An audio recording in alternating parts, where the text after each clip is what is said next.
সংসার কিভাবে চলছে? চালে মানে কাজের লোক কে আছে? আর কেউ কাজের নেই? তোমরা এখন খাওয়া দাওয়া করছো কি, মানে খাওয়া জুটছে কিভাবে তোমাদের?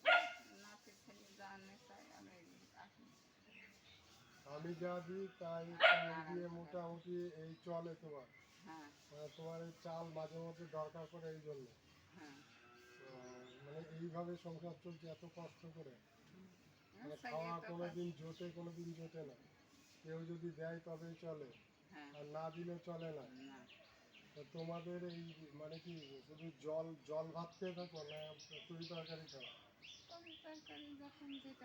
যখন যেটা খেতে সেটা খাও, মানে বেশিরভাগ সময় না খেয়েই চলে?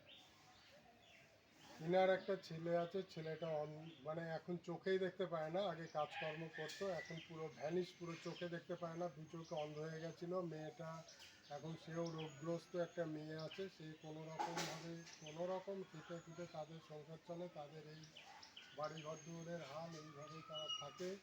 তাদের খাওয়া জুটলো কি না জুটলো মানুষের সহযোগিতায় চলে ফিরে বেড়ায়।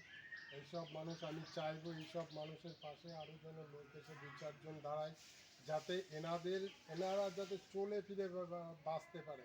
বেশিরভাগই সময় এনারা না খেয়ে থাকেন, এদেরকে দুটো খাওয়ার ব্যবস্থা করা হোক, এটা আমি সবার কাছে আহ্বান জানাবো, যাতে এদের অন্তত চলাফেরার ব্যবস্থা, বা এরকম দ্রুত যত ফ্যামিলি আছে আমি চাইবো তাদের পাশে গিয়ে দাঁড়াতে, কিন্তু সবাই মিলে এরকম ফ্যামিলির পাশে এসে দাঁড়ানো, যাতে এদের সহযোগিতা হয়, খেয়ে পরে এরা বেঁচে থাকতে পারে।